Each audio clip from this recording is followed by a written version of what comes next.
sulit, keadaan senang ataupun susah, sulit ataupun mudah, mereka tetap mengikuti Allah dan Rasulnya. Ini At-Taubah 117. Ya, At-Taubah 117. Terjemahnya coba, terjemahnya saja.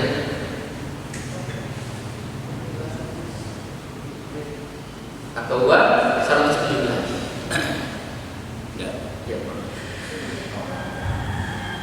Laqad taballahu 'alan nabiyyi wal muhajirin wal ansari alladziina ittaba'uhu fi sa'atil 'usrati min ba'di ma kana yazighu qulubu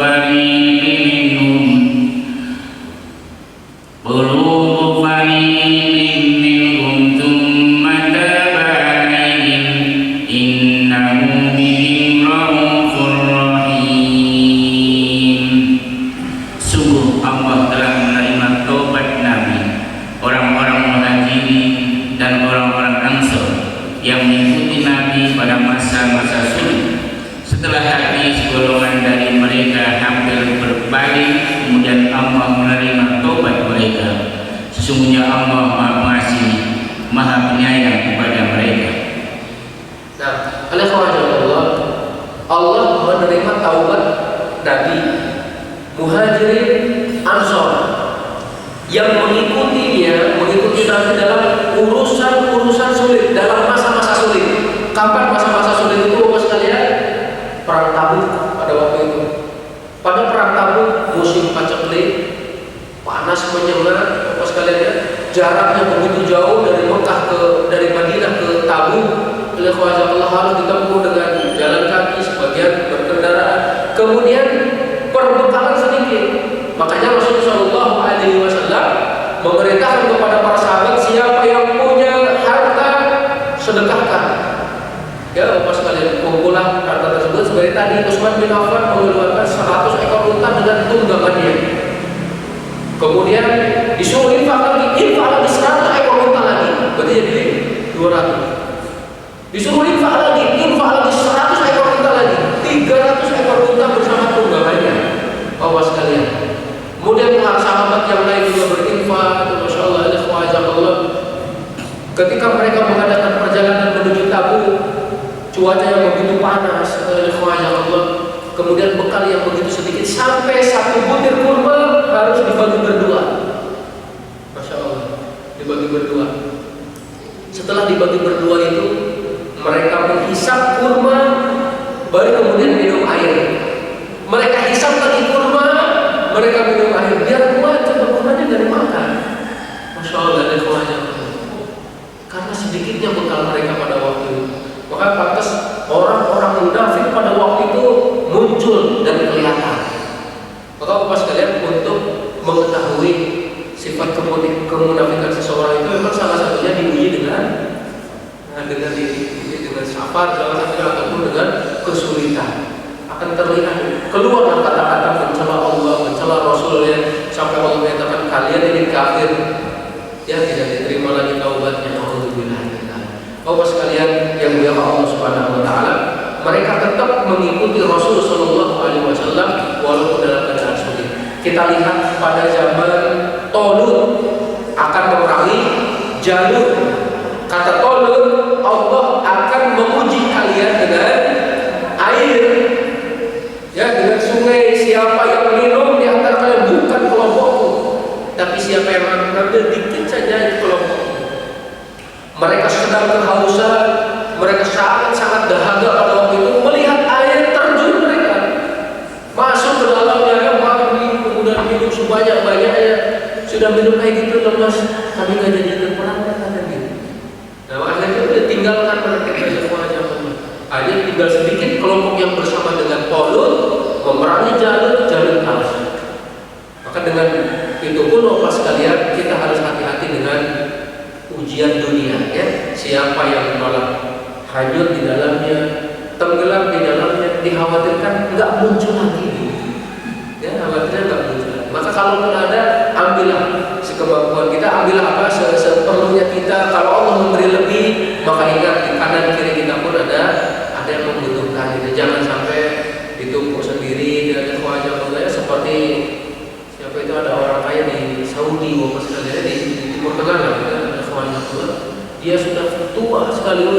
juga kalau makan itu disampaikannya kalau makan bukan bubur, Mas.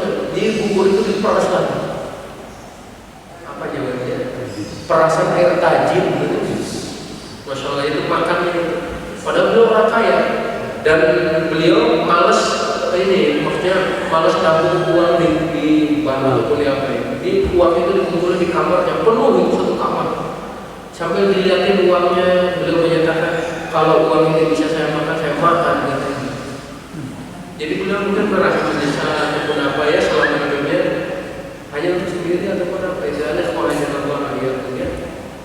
Jangan sampai kemudian kita sekali lagi tenggelam dalam urusan dunia. Jazakallahu khairan sekalian, sampai di sini dulu.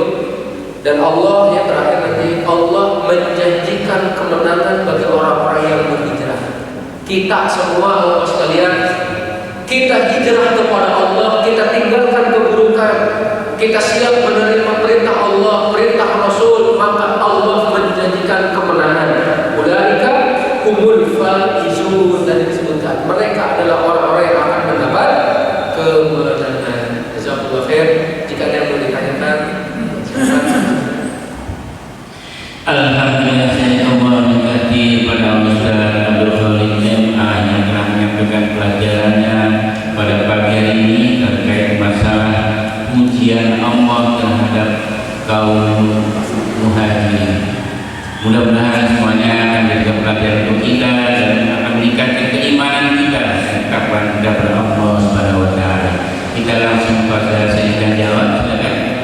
Satu, ada lagi? Dua, ya. Maaf tadi.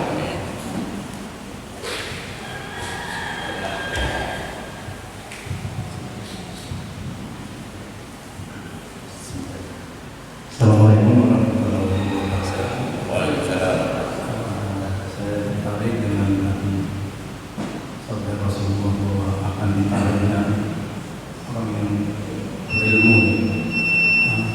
Pertanyaan saya begini, dengan perkembangan teknologi sekarang mereka bisa rekaman dan ini sudah muncul kayak saya belajar itu begitu meninggal videonya keluarnya banyak kakek juga saya dan bagus-bagus. Nah, mungkin yang menjadi permasalahan adalah teladan beli. karena dulunya engkau orang miskin, kemudian hidup di antara kami, kamu jadi orang kaya. Sekali-kali kami tidak akan ridha. Kata Suhail, kata ini Pak Mus'ab ya, Mus'ab ibn Umair. Kata beliau, ini Mus'ab ibn Umair termasuk juga Suhaib Ar-Rumi. Suhaib Ar-Rumi juga seperti itu. Beliau menyatakan kalau Mus'ab ibn Umair beliau menjadi duta pertama, kalau Suhaib Ar-Rumi beliau menyatakan bagaimana jika saya tinggalkan seluruh kekayaan saya beritahukan kepada kalian di mana kunci perbendaharaan saya. Kemudian budak-budak sahaya saya untuk kalian semua ya. Kata orang-orang kafir Quraisy, nah kalau itu nggak apa-apa, kata gitu. Jadi sebelum saya lanjutkan Bapak sekalian, berapa banyak orang yang tidak suka dengan Islam, dengan syariat Islam, tapi kalau sudah berkaitan dengan dinar, dirham, rupiah yang kalau kita, mereka pengen. Gak apa-apa katanya kalau uangnya. Jadi kalau syariat Islamnya gak mau, tapi kalau wakafnya mau. Dan balik wa'azallahu alaikum. Kembali lagi akhirnya beliau hijrah dengan tidak membawa harta sedikit pun. Kemudian juga ada Bilal bin Rabah, ya, ada siapa itu? Ada Salman Al-Farisi dan sebagainya. Mereka ikut berhijrah dari Mekah ke Madinah. Mereka terusir dari kampung halaman mereka dan juga harta benda mereka. Karena apa? Mencari karunia dari Allah dan keridhoannya. Saya ridho, saya ikhlas. Yang penting Allah suka, Allah ridho, Allah memberikan karunia kepada saya. Masya Allah, ditinggalkan semuanya. Untuk apa? Mereka menolong Allah, mereka menolong Rasulullah sekalian. Orang-orang fakir menolong Allah, menolong Rasul. Tanyakan kepada diri kita, kita termasuk orang fakir bukan? Orang-orang fakir menolong Allah dan menolong Rasul. Kalau kita bukan orang fakir, tanyakan kita sudah menolong Allah atau belum? Sudah menolong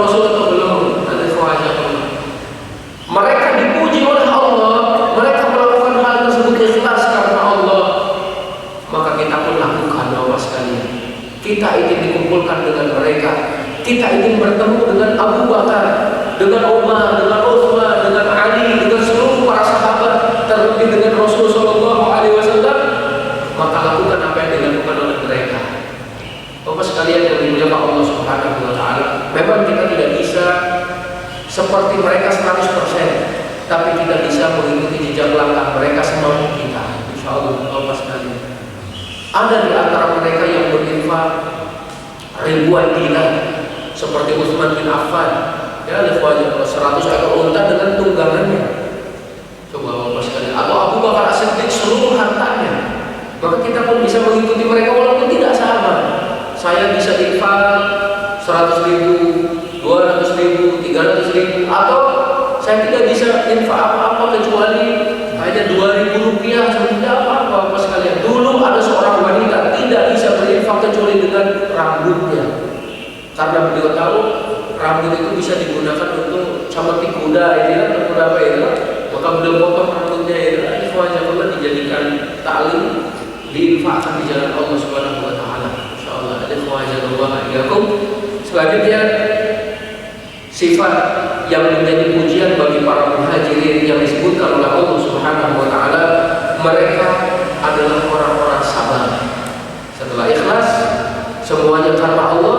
Dan Bapak sekalian, ada seorang ulama yang menyatakan, jika kita mampu mengerjakan satu saja kebaikan dengan ikhlas, insya Allah selamat. Insya Allah selamat, kata beliau. Selamat dari neraka. Betapa sulitnya mengerjakan keikhlasan, sampai jika satu kali saja mengerjakan perbuatan ikhlas, selamat kita dari neraka, Bapak sekalian. Dan juga jika Allah menerima perbuatan kita, maka saat itu kita menjadi orang bertakwa, karena Allah menyatakan, innama yataqabbalullahu minal muttaqin. Allah hanya menerima amalan dari orang-orang bertakwa. Insyaallah. Coba lanjut. Yang kedua, sabar. Anda ke 41, 42. Bismillahirrahmanirrahim.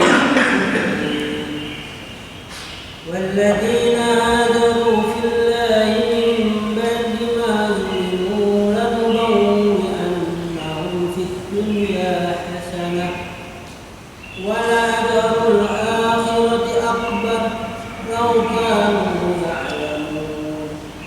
Alladzina sabaru 'ala rabbihim yatawakkalun. Shadaqallahu al-'azim. Ya.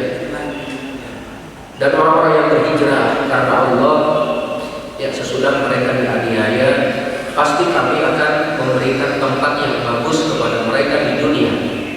Lanubawwi'annahum, ya. Jadi kami akan memberikan tempat yang baik kepada mereka, dan sesungguhnya pahala di akhirat jauh lebih besar kalau mereka mengetahui, yaitu orang-orang yang bersabar dan hanya kepada Tuhan saja mereka bertawakal. Dalam ayat ini Allah menyebut juga orang-orang yang berhijrah. Masya Allah. Kalau dibahas, memang hijrah itu banyak jenisnya. Tapi yang menjadi pembahasan kita saat ini adalah sahabat yang berhijrah dari Mekah ke Madinah. Sesudah mereka dianiaya, maka salah satu penyebab seseorang hijrah adalah ketika teraniaya, ketika dirinya tidak leluasa mengerjakan syiar agamanya. Ada beberapa dai yang memberikan motivasi kepada kita bahwa kita harus banyak bersyukur di Indonesia, kata gitu ya. Kenapa? Karena berdakwah bebas. Kemudian juga Bapak sekalian yang dimuliakan Allah Subhanahu Wa Taala, memang penegakan hukum syariat itu kan belum berlangsung ataupun belum tegak. Akan tetapi masyarakat Indonesia, khususnya kaum muslimin, sudah paham mana perintah, mana larangan. Sehingga kata mereka, Bapak sekalian, mengajarkan kaum muslimin untuk meninggalkan apa yang dilarang oleh Allah, mengerjakan apa yang diperintahnya, jauh lebih baik daripada memaksa menegakkan hukuman-hukuman atas pelanggaran. Contoh kalau dalam Islam, Bapak sekalian ya, dalam Islam orang yang berzina sebelum menikah hukumannya dicambuk 100 kali. Kalau sudah menikah dirajam. Itu kalau dalam hukum Islam. Atau mencuri seperempat dinar hukumannya adalah dipotong tangan. Jangan perbedaan kita mendidik kaum muslimin untuk meninggalkan pencurian, meninggalkan perzinahan. Ini jauh lebih baik daripada memaksa mereka untuk menegakkan hukuman tapi mereka tetap berzina, mereka tetap mencuri. Dan tentu juga yang lebih baik adalah ketika dua-duanya tegak, tentunya kita ada semuanya. Nah, kembali lagi Bapak sekalian, orang-orang yang berhijrah karena Allah sesudah mereka dianiaya pasti akan kami berikan tempat yang baik kepada mereka di dunia. Masya Allah, Bapak sekalian, siapa yang dekat dengan Allah, siapa yang mengikuti perintah Rasul, Allah berikan kehidupan yang baik di dunia ini. Kita melihat mereka itu seperti hidup dalam surga, tanda kutip surganya, karena contohnya adalah Ibnu Taimiyah, Bapak sekalian. Dikatakan oleh muridnya yaitu Ibnu Qayyim al-Jauziyah, kata beliau, kalau kami merasa penat, kalau kami merasa futur, maka kami datangi Syekhul Islam Ibnu Taimiyah. Untuk apa? Untuk menyemangati kami. Baru kami melihat wajahnya, kami sudah semangat lagi untuk beramal soleh. Maka beliau menyatakan, Subhanallah, Maha Suci Allah yang telah memperlihatkan surga kepada seseorang sebelum dia memasukinya. Masya Allah, Allah. Bahkan juga Rasulullah SAW menyatakan, sebaik-baik kalian apabila dilihat kalian jadi semangat untuk beramal. Tapi seburuk-buruk kalian kalau dilihat lupa Allah, jadi melupakan kita kepada Allah. Kira-kira wajah kita wajah yang mana itu maksudnya? Kalau ketemu dengan kita, orang jadi senang amal soleh, rajin ke masjid. Tapi juga yang dikhawatirkan ketemu kita pengennya catur, catur doang, pengennya apa? Mengadu bako, ya ada wajah Allah ataupun mengadu kartu dan sebagainya, ada wajah itu nanti bahasa baju ya kepada kita ada wajah. Jadi jangan sampai wajah kita wajah kartu, ya wajah. Nah kemudian sesungguhnya pahala di akhirat jauh lebih besar. Di dunia itu hanya persekot katanya, hanya DP. Bahkan nggak nyampe mungkin DP-nya pun itu hanya dikit di dunia itu Bapak sekalian. Kalau mereka mengetahui, nah dengan ilmu yang yakin, yaitu orang-orang yang sabar dan hanya kepada Tuhan saja mereka bertawakal. Bapak sekalian, tidak ada satu perintah pun dari Allah kecuali harus dilalui dengan kesabaran. Tidak ada perintah dan larangan dari Allah kecuali harus kita tinggalkan dengan penuh kesabaran. Nah, dan hanya kepada Tuhan saja mereka bertawakal. Bapak sekalian, tawakal ini pun yang menunjukkan tauhid seseorang benar dan tidaknya. Karena orang yang tidak bertawakal biasanya mendatangi dukun. Maka ketika Rasul SAW menyatakan ada 70.000 umat ini akan masuk surga tanpa hisab. Mereka kumpul di padang mahsyar, dipersilakan masuk ke dalam surga, gak ada hisab. Masya Allah. Ada khawatir Allah, kita ingin masuk ke dalam kelompok tersebut. Rasulullah masuk ke dalam kamarnya, para sahabat diskusi. Itu 70.000 orang itu siapa saja katanya. Ada yang menyatakan mungkin orang yang lahir dari rahim Islam, sedangkan kebanyakan para sahabat lahir bukan dari rahim Islam.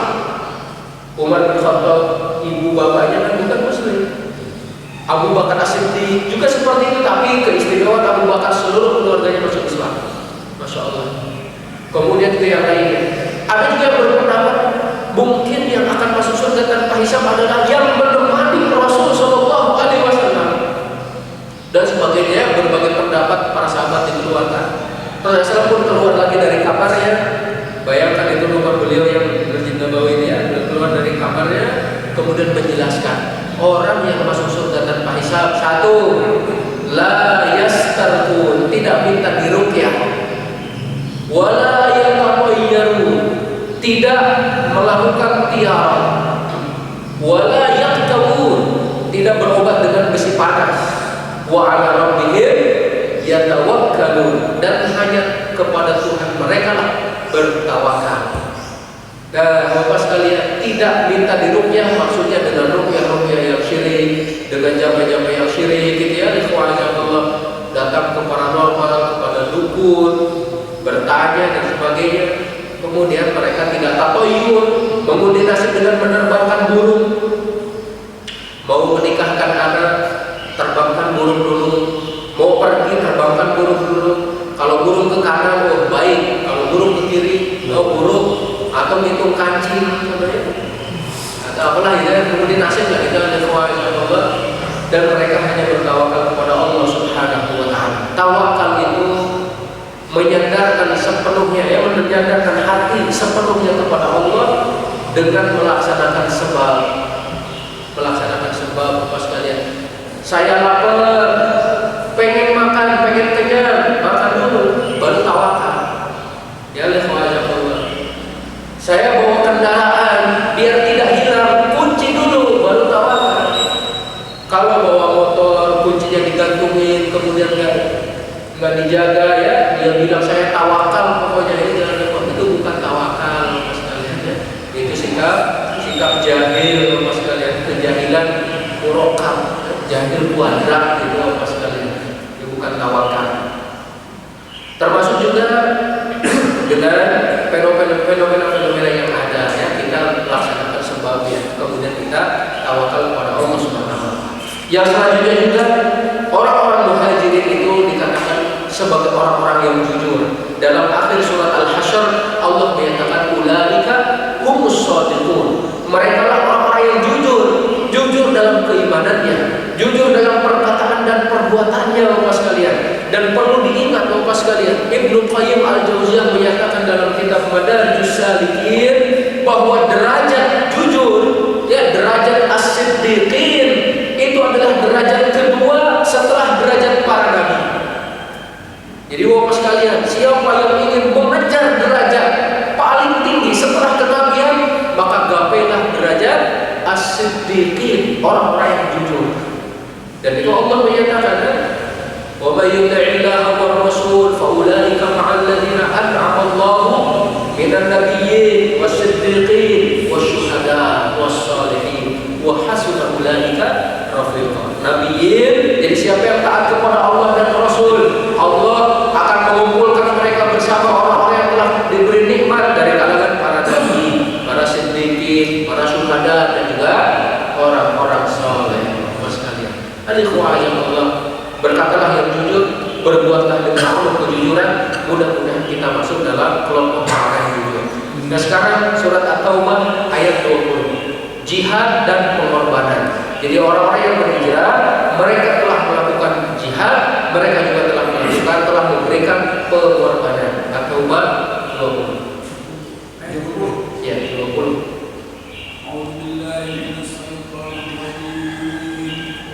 Bismillahirrahmanirrahim. Alladzina amanu wa hajaru wa jahadu fi sabilillah bi amwalihim wa anfusihim a'dhamu darajatan 'inda Allah wa ulaika humul faizun. Orang-orang yang beriman dan berhijrah serta berjihad di jalan Allah dengan harta dan jiwa mereka adalah lebih tinggi derajatnya di sisi Allah. Mereka itulah orang-orang yang memperoleh kemenangan. Masya Allah. Orang-orang yang beriman, berhijrah, berjihad di jalan Allah dengan harta benda dan juga dengan jiwa mereka lebih tinggi derajatnya di sisi Allah. Itulah orang-orang yang mendapat kemenangan. Ada yang bertanya, manakah yang lebih utama? Apakah kalangan muhajirin ataukah kalangan ansor yang berhijrah atau yang menolong muhajirin? Maka di antara mereka menyatakan bahwa muhajirin lebih utama karena orang-orang muhajirin menggabung antara hijrah dan menolong. Ya, jadi orang yang berhijrah itu sudahlah mereka meninggalkan kampung halamannya, mereka juga menolong Allah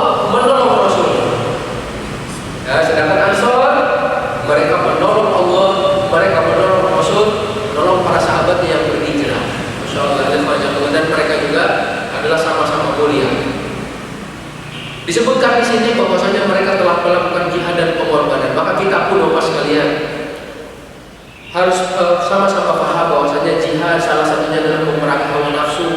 Ya, hawa nafsu itu selalu menyuruh kepada keburukan. Bapak-bapak melihat yang bening-bening pengen dikit katanya gitu ya, ataupun melihat yang hijau-hijau maksudnya uang gitu ya, lihat bahwasanya kalau tidak dengan cara yang halal maka itu akan menjadi azab bagi kita ya. Sesuatu itu segalanya itu sudah ditetapkan oleh Allah Subhanahu wa taala, tinggal cara kita menjemputnya. Tidak ada kewajiban ya. Cara menjemputnya itulah nanti yang menjadi nilai di hadapan Allah Subhanahu wa taala. Nah, selanjutnya Bapak sekalian, tidak ada jihad tanpa pengorbanan.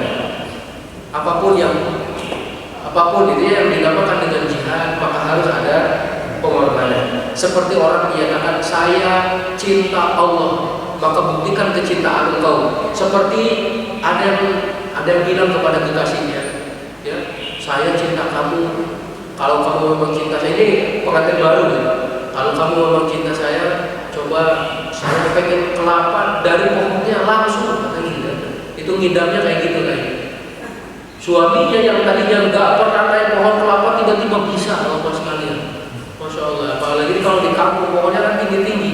Kalau di kota kan ada yang rendah-rendah. Jadi tinggi-tinggi di kampung bisa ternyata, Masya Allah. Itu adalah membuktikan bahwa dia benar-benar cinta kepada kekasihnya.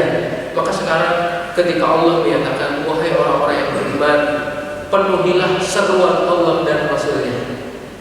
Datang sholat 5 waktu. Kita sedang ngapain? Allah panggil, Allahu Akbar, Allahu Akbar. Allah itu lebih besar daripada semuanya. Ternyata ada juga yang masih mementingkan kepentingan pribadinya. Berarti itu gombal Mas kalian.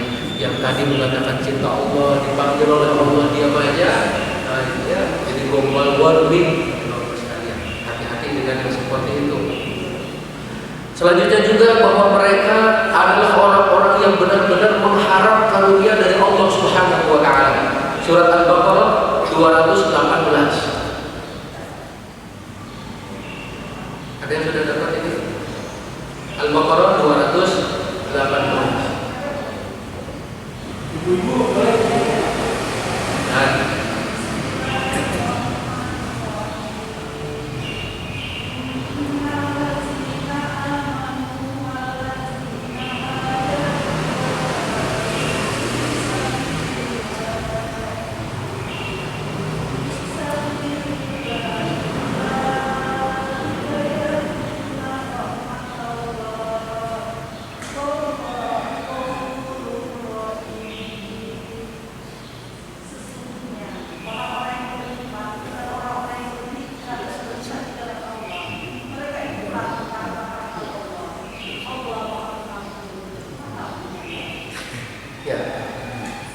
Nah, di sini disebutkan orang yang beriman, berhijrah dan berjihad di jalan Allah, mereka itulah orang yang mengharapkan rahmat Allah dan Allah Maha Pengampun lagi Maha Penyayang. Bapak sekalian, salah satu yang harus kita miliki adalah sifat roja, berharap. Kata Ibnu Qayyim al-Jauziyah, amalan itu ibarat seekor burung. Amalan yang kita kerjakan ibarat seekor burung. Kepalanya itu adalah mahabbah, cinta. Kedua sayapnya adalah al-khauf dan ar-raja, takut dan berharap. Jadi cinta, takut dan berharap. Jika ibadah yang kita kerjakan tidak ada rasa cintanya, maka matilah burung tersebut. Tidak akan bisa terbang, mati. Kalau ibadah yang kita lakukan gak ada rasa takutnya kepada Allah, maka patah salah satu sayapnya, gak bisa terbang juga. Atau hilang pengharapannya, patah juga sayapnya, gak bisa terbang. Jadi setiap ibadah yang kita lakukan harus ada cinta, harus ada pengharapan, harus ada takut kepada Allah Subhanahu wa taala. Berharap agar kita dapat rahmat, berharap agar sholat kita diterima, ibadah kita diterima, takut sholat kita, ibadah kita tidak diterima, takut akan siksa Allah, ancaman Allah, dan kita melakukannya Mudah-mudahan terus naik kepada Allah Subhanahu wa taala ya, dan menjadi pemberat kebaikan kita. Al-ikhwah, mereka juga orang yang berhijrah itu disebut orang yang mengikuti Rasul sallallahu alaihi wasallam dalam keadaan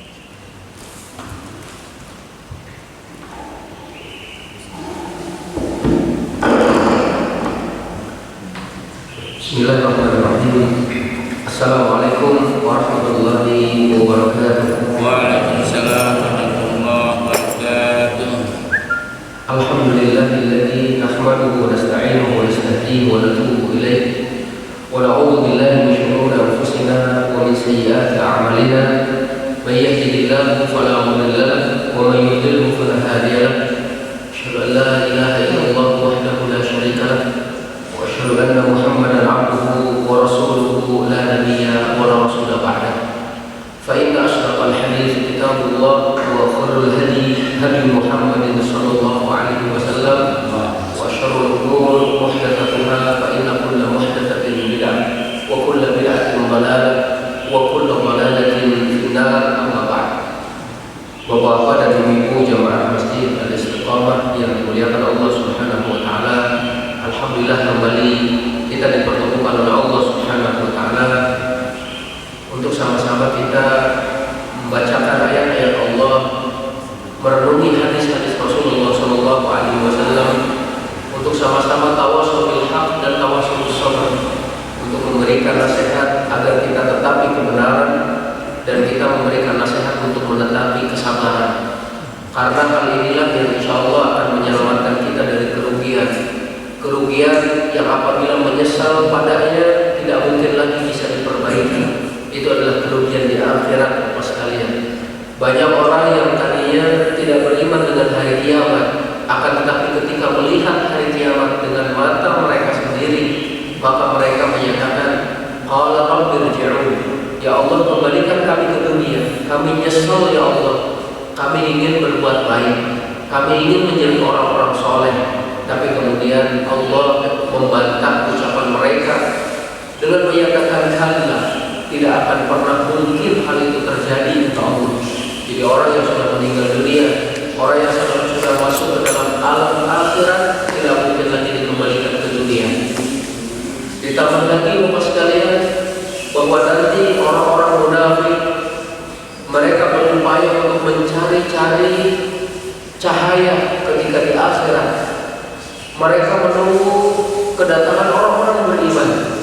Yauma yaqulul munafiquna wal munafiqatu lil ladzina amanu unzuruna naqtabis min nurikum. Pada hari tersebut kata Allah, orang-orang munafik, laki-laki dan perempuan, berkata kepada orang-orang beriman, tunggu kami, tunggu kami.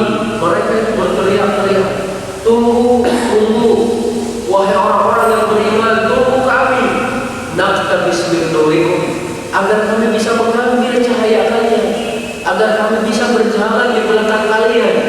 Tapi apa yang dikatakan oleh orang-orang yang beriman, qila irji'u wara'akum faltamisu nura, silakan kalian kembali ke belakang, silakan kalian kembali ke dunia. Dan itu kan tidak mungkin. Cari di dunia itu ada sebab-sebab yang mendatangkan cahaya. Dan kita mumpung ada di dunia Bapak sekalian, cari sebab-sebab yang mendatangkan cahaya tersebut. Dan yang mendatangkan cahaya cukup banyak Bapak sekalian. Intinya adalah iman. Intinya adalah kita meninggal dalam keadaan Islam. Dan kemudian kita melazimi masjid, berdekatan dengan para ulama, baca Al-Quran, merenunginya, bahkan sampai berwudu, menjaga wudu, itu juga akan mendatangkan cahaya Bapak sekalian. Maka sangat merugi jika orang hidup di dunia hanya diisi dengan kemaksiatan, atau bahkan bisa jadi mereka pakaiannya seperti pakaian kita, lisannya sama dengan lisan kita, maksudnya bahasanya sama dengan bahasa kita, tapi ternyata mereka adalah gembongnya orang munafik Bapak sekalian. Kalau munafik, kemunafikan sudah menghiasi hati seseorang, maka memadamkan cahaya iman yang ada dalam hatinya Bapak sekalian. Na'udzubillah min dzalik. Dan kita sangat-sangat berlindung kepada Allah dari sifat kemunafikan.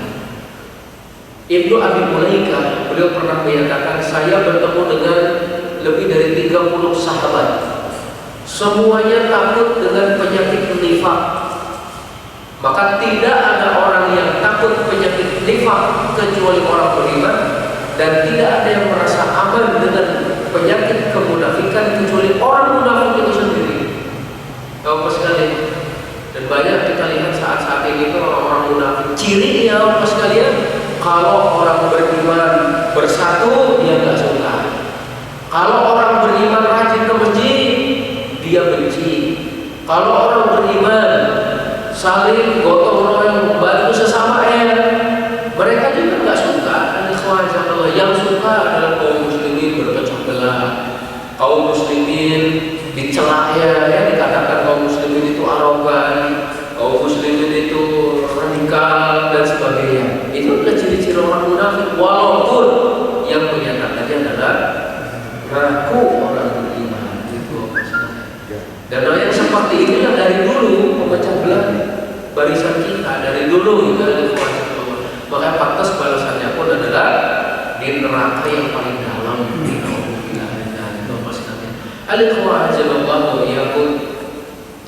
Kita lihat akhir-akhir ini berbagai musibah menimpa, ya, bukan hanya sekedar longsor, bukan hanya sekedar gempa bumi, bukan hanya sekedar tsunami, Bapak sekalian, tapi yang juga kita sedihkan adalah dengan wafatnya para ulama. Ya, Allah. Saya jadi teringat dengan ceramahnya Syekh Dr. Yusuf Qaradawi sekitar tahun 2008. Beliau pernah berceramah dengan Allah. Beliau pada waktu itu sedang membahas biografi para ulama. Padahal beliau sendiri ulama, dibahas beliau biografinya satu persatu, Masya Allah. Dan beliau pada waktu itu hampir menangis dengan menyatakan, di tahun ini kita menyaksikan banyak sekali para ulama yang meninggal dunia. Tahun 2008 waktu itu, kata beliau, apakah ini yang disampaikan oleh Rasul Shallallahu Alaihi Wasallam bahwasannya ilmu akan diangkat dengan wafatnya para ulama? Kata beliau. Dan kita pun menyaksikan di akhir-akhir tahun ini, Bapak sekalian, di tahun 2020-2021. Memang ada wabah, akan tetapi juga kita tidak bisa melepaskan semuanya dari takdir Allah Subhanahu wa Ta'ala, Bapak sekalian. Ilmu itu terus sedikit demi sedikit oleh Allah diangkat dengan wafatnya para ulama. Masya Allah. Allah. Bukan hanya di Indonesia, di luar negeri pun sama, Bapak sekalian. Banyak sekali ulama-ulama yang meninggal. Sampai ada yang berpesan ya, dari ulama-ulama terdahulu itu, sebagai contoh adalah Anas bin Malik radhiyallahu anhu, seorang sahabat yang pernah membantu Rasul Shallallahu Alaihi Wasallam kurang lebihnya 10 tahun. Ketika wafatnya Zaid bin Thabit, seorang penulis wahyu, orang yang sangat jenius, ya, sahabat Rasul Shallallahu Alaihi Wasallam. Beliau menguasai bahasa Yahudi itu, bahasa Ibrani hanya sekitar 2 minggu. 14 hari sudah beliau kuasai bahasanya. Beliau meninggal dunia, kata Anas bin Malik, siapa yang ingin melihat bagaimana ilmu itu diangkat, maka lihatlah dengan wafatnya Zaid bin Thabit. Dan berbagai nasihat-nasihat lain yang disampaikan oleh Ibnu Mas'ud, contohnya, alaikum bil ilmi, hendaklah kalian menuntut ilmu sebelum ilmu itu diangkat. Dan diangkatnya ilmu adalah dengan diwafatkannya para ulama. Selanjutnya, ikhwan, Ibnu Sirin, seorang tabi'in, ahli takwil mimpi. Jadi kalau zaman dulu Nabi Yusuf diberi mukjizat bisa menakwilkan mimpi, maka di umat ini, Bapak sekalian, ada yang diberi karomah. Karomahnya itu bukan mukjizat, bukan, karena mukjizat itu hanya untuk para nabi. Sedangkan karomah untuk orang-orang saleh, Bapak sekalian.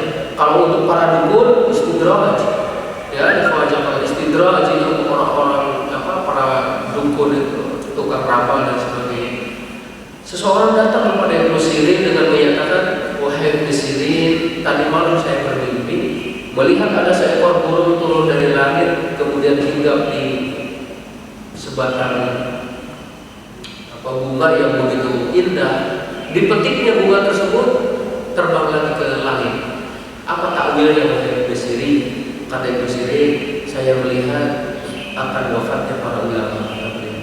Dan ternyata di tahun itu, Bapak sekalian, di tahun 110 Hijriah, Ibnu Sirin sendiri meninggal dunia, Hasan al-Basri meninggal dunia, kemudian Makhul meninggal dunia, dan juga yang lainnya, sekitar 6 ulama, ya, 6 ulama terkenal sedunia meninggal dunia pada tahun tersebut, Bapak sekalian. Sehingga mereka menyatakan mungkin ini juga adalah tahun wafatnya para ulama. Insyaallah. Alhamdulillah.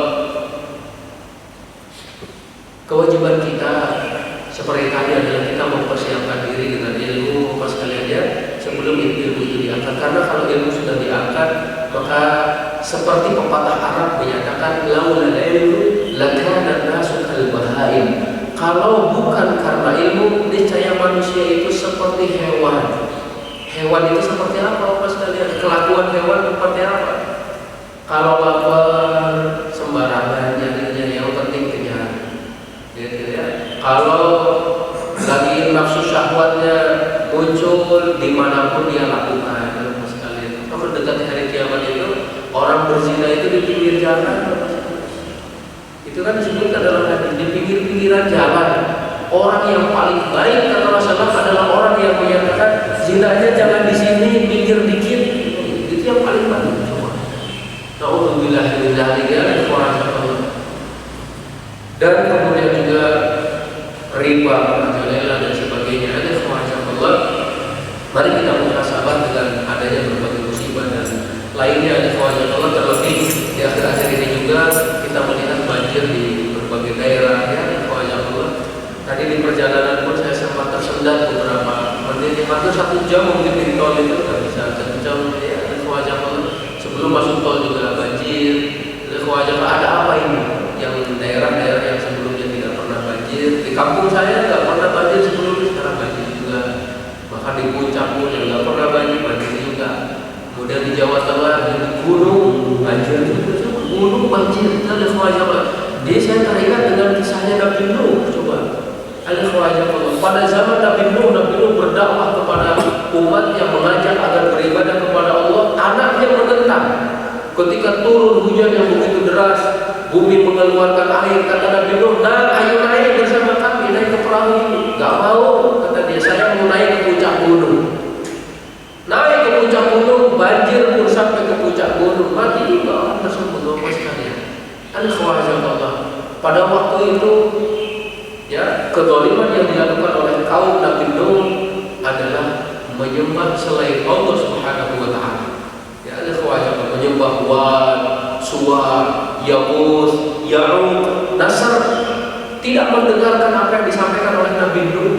Maka Bapak sekalian, saya melihat beberapa kali itu ada beberapa postingan semacam ajakan untuk mengikuti semacam perdukunan ya, perdukunan internasional apa gitu ya, seminar apa itu, seminar perdukunan apa itu nasional katanya itu ada kewajiban. Jika ini dibiarkan maka pantas banjir melanda berbagai daerah, Bapak sekalian. Allah mulai dihina, Allah mulai diduakan, Bapak sekalian. Ingat, ini adalah bukan hanya karena fenomena alam. Sebagian orang yang sekuler itu hanya menyatakan ini fenomena alam, ini hanya karena engkau tidak bisa menjaga alam dan sebagainya. Ya, memang itu salah satu sebabnya, tapi yang paling inti adalah ketika seseorang jauh dari Allah Subhanahu wa taala. Mari kita ulas Al-Quran itu, Masya Allah, memberikan solusi. Pada zaman Nabi Nuh seperti itu, maka kita lihat wasiat Nabi Nuh sebelum beliau meninggal dunia, ngumpulin anak-anaknya. Nah, kata beliau, saya wasiatkan kepada kalian yang pertama, la ilaha illallah. Terus murnikan la ilaha illallah. Terus ucapkan la ilaha illallah. Fahami la ilaha illallah. Yang kedua, subhanallah wa bihamdi. Kemudian subhanallahil azim, kata beliau. Subhanallah wa bihamdi. Subhanallahil azim, intinya apa? Tauhid juga, Mas.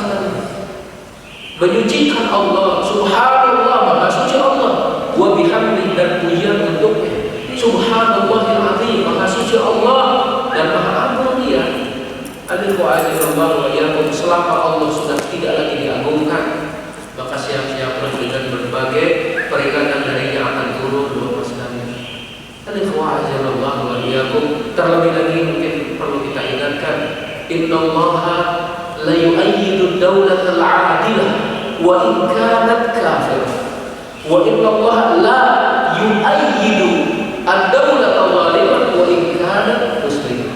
Allah benar-benar akan menolong, membantu, memakmurkan suatu negeri yang adil walaupun dia orang-orang kafir. Tapi Allah tidak akan pernah membantu dan tidak akan pernah memakmurkan satu negara yang zalim walaupun dia muslim.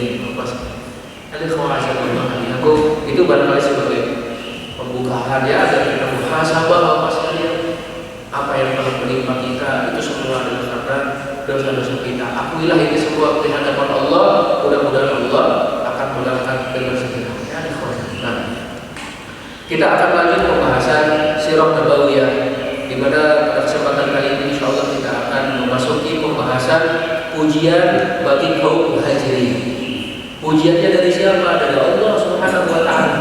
Pujian Bapak sekalian, kalau dari orang tua maka itu bisa menjadi semangat bagi anak-anaknya. Ya, pujian dari bos, dari atasan kita maka menjadi penyemangat bagi karyawannya. Kemudian bagi contoh aja sebagai contoh bagi yang lainnya. Tapi sekarang pujiannya dari Allah Subhanahu wa taala. Itu menunjukkan Allah ridha. Masya Allah. Kalau Allah sudah ridha, bukan sekedar surganya yang diberikan, tapi yang lebih besar daripada itu Bapak sekalian, Allah adalah keridhaannya. Kemudian nanti melihat wajah Allah Subhanahu wa taala. Allah tidak akan pernah murka lagi kepada mereka selama-lamanya. Masya Allah. Kita sampaikan bahwasanya peristiwa hijrah dari Mekah ke Madinah merupakan peristiwa yang begitu agung, yang senantiasa dicatat oleh sejarah dengan tindak emas Allah dari keadaan kaum muslimin yang dulunya lemah, kemudian hijrah mendapatkan dukungan yang baik berupa real materi, terlebih juga adalah teman yang begitu kuat itu Bapak sekalian, al-ikhwan, sehingga dengan pindahnya mereka dari Mekah ke Madinah terbentuklah satu negara Islam. Dan kemudian bukan hanya di sana ya, sampai para ulama ilmu Al-Quran mereka membagi Al-Quran itu menjadi dua. Al-Quran dibagi menjadi dua. Yang pertama ayat-ayat ataupun surat-surat Makkiyah, surat yang diturunkan sebelum hijrah. Dan yang kedua surat atau ayat Madaniyah, surat yang diturunkan setelah hijrah walaupun bukan di Madinah. Ya, Allah.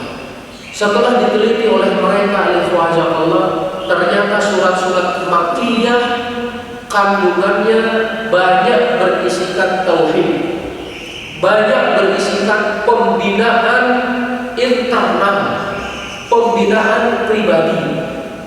Ya, Allah. Yang kemudian nanti di Madinah baru pembinaan secara umum, ya, dari sholatnya, zakatnya, puasanya, hajinya, ya, kemudian juga muamalah lainnya itu Bapak sekalian, sehingga sempurnalah Islam, terbentuklah negara Islam. Apa saja pujian dari Allah Subhanahu wa taala kepada kalangan muhajirin dan juga secara umum adalah nanti disebut juga Ansor ya, tapi di sini adalah dikhususkan dulu kepada kalangan muhajirin. Barangkali ada yang membawa mushaf. Ya, nanti kita baca. Di sini banyak sekali ayat Al-Qur'annya. Kita tolong nanti satu orang satu ayat yang kalian nanti dibaca. Ada yang membuka surat Al-Hasyr ayat 8. Silakan ya, satu orang membaca Al-Hasyr ayat 8. Kemudian nanti satu lagi membaca An-Nahl 41 sampai 42. Pak, siapa yang membawa mushaf? Baca ya. Nomor suratnya. Al-Hasyr itu lupa suratnya, surat ke 59. Al-Hasyr ayat 8. Kemudian Pak Haji siapa? Haji Ilmi. Surat An-Nahl 41 42. An-Nahl surat yang keempat.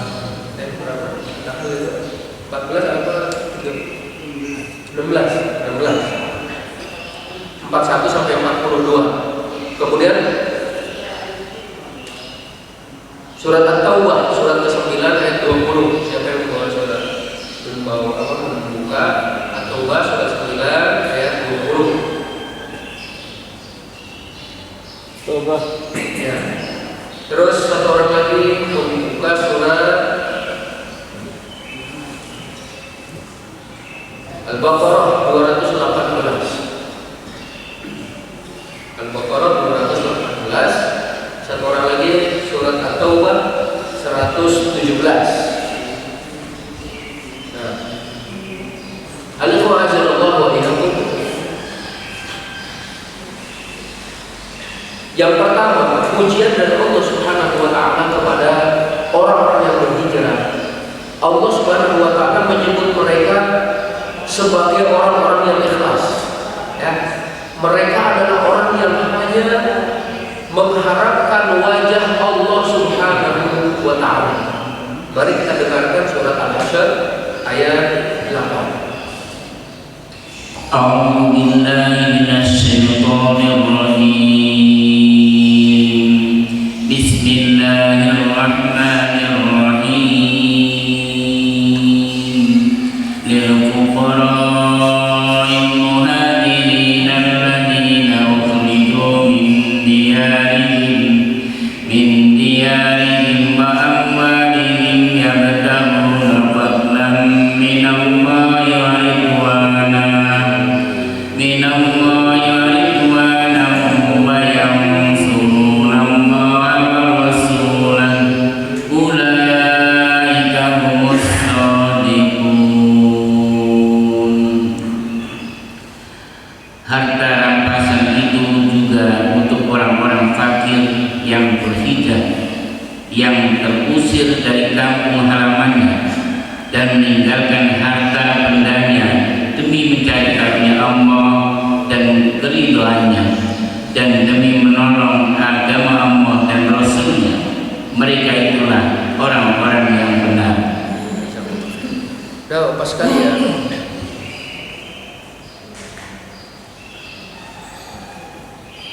ya, di dalam ayat ini Allah Subhanahu wa taala menyebutkan orang-orang fakir. Lil fuqara'il muhajirin. Bagi orang-orang fakir yang ikut berhijrah, ya, Allah. Seperti siapa orang-orang fakir yang disebutkan di sini? Suhaib, kemudian juga Suhaib sebenarnya beliau orang kaya. Akan tetapi, ya Bapak sekalian, ketika beliau akan berhijrah, orang-orang kafir Quraisy menghalanginya dengan menyatakan, kami tidak akan membiarkan hijrah